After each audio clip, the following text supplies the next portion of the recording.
Salut mon miracle et merci de me retrouver dans cette 93e initiation privée. Tu sais qu'aujourd'hui on aborde le reflet et on va avoir une approche initiatique derrière ce thème. Donc je te remercie par avance pour le temps que tu t'accordes, pour l'attention que tu apportes à ce sujet. Et si dans le défi adressé à tout le monde, je t'invitais à regarder le monde autrement, là on va aller observer ce que le reflet vient toucher en toi. Ce qui te touche dans un reflet finalement, c'est le petit décalage que ça crée en toi. Il y a comme un petit trouble. Tu vois quelque chose et en même temps tu vois autre chose. Je te l'ai dit, en prenant l'exemple du ciel, tu vois le ciel, mais tu le vois dans une flaque. C'est pareil pour la rue ou pour ton visage, tu le vois glisser sur un reflet. Ça nous rappelle que la vie ne tient jamais sur un seul plan, une seule dimension. Tu vois, par exemple, il y a ce que tu fais et il y a ce que tu vis, ce que tu expérimentes pendant que tu le fais.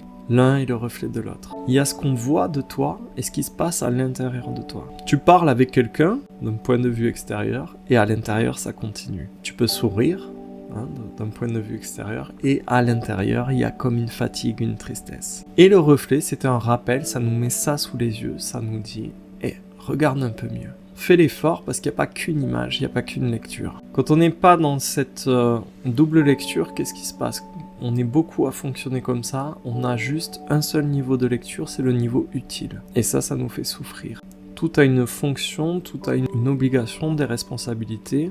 Il faut répondre, il faut gérer, il faut tenir, il faut avancer, il faut classer. Quand on est comme ça, on a un regard pratique, pragmatique. En fait, on observe les choses pour faire, pour avancer, pour obtenir, pour diriger, pour nous adapter. Et bien sûr, son regard qu'on porte à l'extérieur, on le porte aussi en nous-mêmes. On a un regard sur notre intériorité, sur notre être qui est utile et pragmatique. Du coup, on se juge, on se blesse. On se regarde dans l'optique de fonctionner, d'être fonctionnel, productif, optimisable, présentable, sexy. Et bien en fait, quand tu te regardes juste avec ce niveau utile, tu t'aplatis.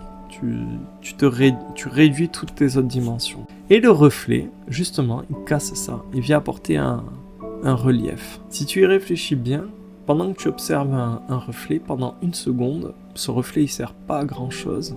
Et pourtant tu le reçois. Tu reçois ce petit trouble que j'ai évoqué, cette sorte de sensation qu'il y a un déplacement, un décalage. Comme si ça ouvrait sur une autre dimension. S'il y avait un petit peu plus de mystère, un petit peu plus de fond, de texture dans le monde. Et y compris en toi-même, si tu te regardes attentivement. Si on y réfléchit bien, un reflet, c'est une image que tu vois, que tu captes, mais que tu peux pas attraper, pleinement saisir. En te démerdant bien, tu peux arriver à la prendre en photo, tu peux arriver à prendre cette image en photo, tu peux prendre le temps d'observer ce reflet, mais tu sens bien que ça glisse, que c'est éphémère. Parce que comme l'ombre hier, ça dépend d'un angle, ça dépend d'un instant, ça dépend d'une lumière. Et ça demande pour toi d'être au calme, ça demande une finesse d'analyse, de regard. Et ça nous en dit beaucoup sur ce qui se passe en toi, à l'intérieur. Parce que ta vérité profonde, elle arrive aussi comme ça, sous la même forme. Sans crier, sans s'imposer, elle vient effleurer. Elle affleure dans un détail, dans une gêne, une petite joie tout d'un coup ou une crispation, elle passe quand tu ralentis. Le hic, c'est que la plupart du temps, on veut quelque chose de très net, de très marqué. On veut savoir exactement ce qu'on ressent, savoir exactement où on en est, exactement ce qu'on doit faire. Et parfois, la réponse envoyée par la vie, elle n'est pas frontale, elle n'est pas nette, elle est un peu oblique, elle est un peu de biais. Elle nous répond par un détour, par un reflet, qui nous demande de porter un autre regard, qui nous demande de ralentir pour avoir une autre lecture des choses. Et c'est quelque chose que tu peux pas recevoir si tu prends pas le temps d'accueillir. Trop souvent, nous, ce qu'on cherche à faire, c'est à comprendre tout de suite, à mettre dans une case, à mettre derrière une étiquette. On voudrait conclure, statuer, basta, verrouiller. Et le regard qu'on porte sur un reflet, il y a une notion d'accueil. Quand on accueille un reflet, on accepte que tout ne vienne pas d'un coup. Finalement, on ne voit qu'un bout. On voit un bout sous un autre angle. Et c'est ça qui ouvre notre regard. Et ce petit bout qu'on voit sous un autre angle, ça apporte une résonance en nous. Ça nous touche d'une autre manière, peut-être plus juste. Donc quelque part, le reflet à l'extérieur qu'on va observer à l'extérieur, ça montre, ça met en lumière la manière dont on se regarde nous à l'intérieur. Est-ce qu'on se regarde avec du jugement, avec de la critique ? Est-ce qu'on se regarde comme on examine un problème ? Et plutôt que de chercher ce qui cloche, de voir ce qu'on peut corriger, éliminer, améliorer, le reflet, ça te propose de te rencontrer autrement, de t'apercevoir réellement. Donc il y a une notion de rencontre, de redécouverte à travers le reflet. Et du coup, ça t'éloigne de ce jugement. Tu sais, j'appelle souvent ça le tribunal, quand tu es tout le temps en train de te faire un procès, tu es tout le temps en train de te justifier, de te défendre. Si tu vas à la rencontre et que par exemple tu t'examines dans un miroir, et que tu vois de la fatigue ou de la tristesse dans ton regard, quelque chose d'un peu éteint, c'est pas un défaut, c'est une info. Tu vois, si tu sens que tu as une tension dans la mâchoire, et ça se voit à la ligne de ton reflet. Avec ce regard-là, grâce au reflet, tu peux sentir que ça pousse depuis des jours, qu'il y a peut-être un mot qui est resté coincé en travers de la gorge et qui aurait dû sortir, qu'il y a un besoin, un désir qui attend, et qui n'a pas encore été exprimé ou assouvi.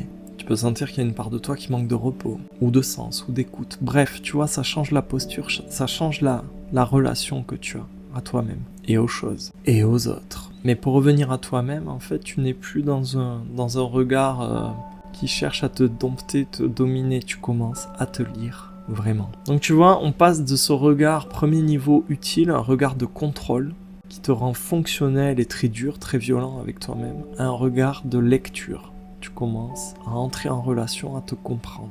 Donc si tu peux lire un reflet, que ce soit le tien ou celui de quelqu'un d'autre, ou celui d'une forme extérieure. En lisant un reflet, tu comprends qu'une image peut te dire bien plus que ce qu'elle affiche. Pour ta vie intérieure, c'est exactement pareil. En règle générale, t'as pas besoin d'un énorme signal, t'as besoin en fait d'avoir les bonnes lunettes pour pouvoir lire les petits signaux. Quand il y a un énorme signal qui arrive, en fait, c'est que ça fait des années que t'as pas écouté, que t'as pas su lire les signaux du quotidien. Je dis tu, mais je m'implique clairement dedans. Moi j'ai fait un burn-out, on peut dire même 2. J'ai eu un pépin cardiaque, enfin bon, j'ai eu du mal à écouter les petits signaux, j'ai eu du mal à les lire. Donc il a fallu m'en envoyer des gros en pleine poire avant que je fasse cette démarche. Comprendre qu'une lourdeur qui revient souvent, ça veut dire quelque chose. Qu'une joie qui s'installe quand tu es au contact d'une certaine personne, ça veut dire quelque chose. Qu'un agacement qui monte toujours au même endroit et au même moment, dans les mêmes configurations, ça veut dire quelque chose. Qu'un schéma qui se répète, ça veut dire quelque chose. Tout ça, ce sont des signes, des reflets, des petits doubles de la partie visible. Dehors, en fait, le décor avance, notre journée avance, et dedans, ton paysage intérieur dit autre chose. Et le problème vient quand on ne regarde plus ce paysage en nous. Donc tu vois, il s'agit aujourd'hui de s'offrir ce deuxième regard, d'être capable d'entretenir cette deuxième lecture, ce deuxième regard sur toute chose, y compris sur nous, bien sûr. Parce que sinon, on prend la première image, la surface, l'apparence, pour le tout, pour l'absolu. On prend ce qui est visible pour l'ensemble de la vérité. Et ce défi, c'est en ça qu'il est précieux et initiatique, il nous apprend la subtilité.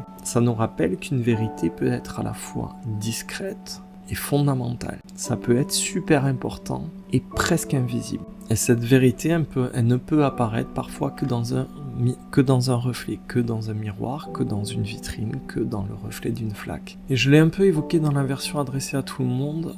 Concernant ton propre reflet, il y a, à travers le défi du jour, il y a une réflexion un petit peu plus profonde, c'est que généralement notre reflet dans le miroir, dans nos écrans, dans nos photos, nos selfies, etc., c'est une image qu'on cherche à rendre conforme, à contrôler, à maîtriser. Mais si aujourd'hui tu observes vraiment ton reflet en ralentissant, en respectant le défi du jour, vraiment prends le temps de t'observer sans jugement, sans critique, tu vas te rendre compte que la plupart du temps tu portes ton image comme une armure. Tu ne te rencontres pas réellement. En général, en fait, tu protèges une forme, tu défends une cohérence par rapport à ton histoire, le récit que tu partages avec tout le monde, ta trajectoire. On est vigilant par rapport au regard des autres. Et le reflet, justement, tel qu'on veut le pratiquer aujourd'hui, il ouvre quelque chose. Il remet une notion de passage, de rencontre. Tu peux te rejoindre à travers ce reflet. Ça retisse un lien, il y a quelque chose de spirituel là-dedans. À ce moment-là, quand tu te regardes comme ça, t'es plus un bloc séparé. Donc, que ce soit de ton visage ou d'un autre reflet, du reflet d'un arbre ou du ciel. Tu rentres en relation avec cette image. Et donc si tu rentres en relation, tu redeviens un lien, et donc tu redeviens plein de vie. La vie et relation. Et c'est peut-être ça le cœur de l'initiation aujourd'hui, c'est d'aller à la rencontre de cette part de toi. Cette part qui a besoin d'un deuxième regard. J'ai évoqué hier, et tu peux écouter l'initiation sur les parts d'ombre, c'est très complémentaire. Il y a des parts de toi que tu survoles, et qui demandent un deuxième regard, qui demande d'être vu comme un reflet, un peu de biais, avec une attention et un non-jugement. Il y a une part de toi que tu fais fonctionner à coups de fouet, au lieu de l'habiter, de l'épouser, de la prendre à bras le corps, hein, de la prendre tendrement dans tes bras, et de l'accepter telle qu'elle est. Il y a une part de toi qui joue les gros durs alors qu'elle a besoin de douceur. Il y a une part de toi qui a appris à sourire en tout temps alors qu'elle a besoin d'un peu plus de vérité, d'être écoutée. Et cette part de toi, elle ne se regarde pas frontalement. Elle vient, elle glisse sur le côté, comme un reflet. Donc la gratitude d'aujourd'hui, hein, qui était adressée à ce qui se dédouble, aux doublures, elle vient rendre grâce aux deuxièmes lectures. Merci pour ce double regard. Merci pour ce qui me revient autrement. Merci pour ce qui m'oblige à ralentir, pour observer vraiment. Merci pour tout ce qui me montre qu'il y a un peu plus de vérité en moi. En tout cas, bien plus de vérité que l'image rapide toute faite que je me fais de moi-même. Merci pour tous ces moments où la vie me parle, me chuchote de biais, parce que je me défends de front. Merci pour ça. Merci pour tout ce qui m'apprend à lire plus profond en moi. Et tu vois, si on y réfléchit bien, le reflet, c'est un révélateur. Il révèle ce qui était déjà là. Le ciel dans la flaque, c'était déjà le ciel.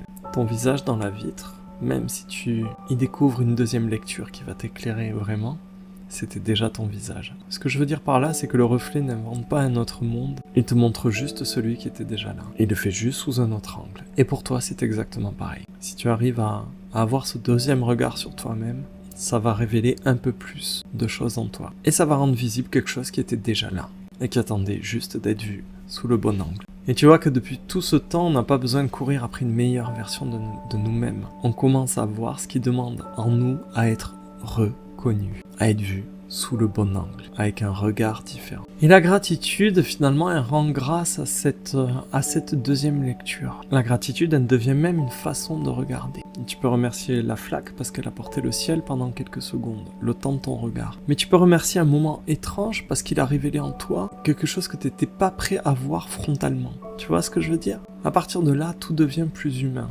Quand tu acceptes qu'il y a toujours une seconde image, une seconde lecture. Ce qui est vrai pour toi, c'est vrai pour les autres aussi. Les autres aussi vivent sur plusieurs plans, sur plusieurs dimensions. Il y a leur gesticulation dehors, il y a ce qu'ils disent à l'extérieur. Il y a leur rôle, leur personnage bien visible, bien lisible, bien instagrammable. Et puis il y a tout ce qu'il y a derrière. Toute leur histoire, tout le sous-texte, tous les non-dits, toutes les peurs, toutes les fatigues, toutes les loyautés.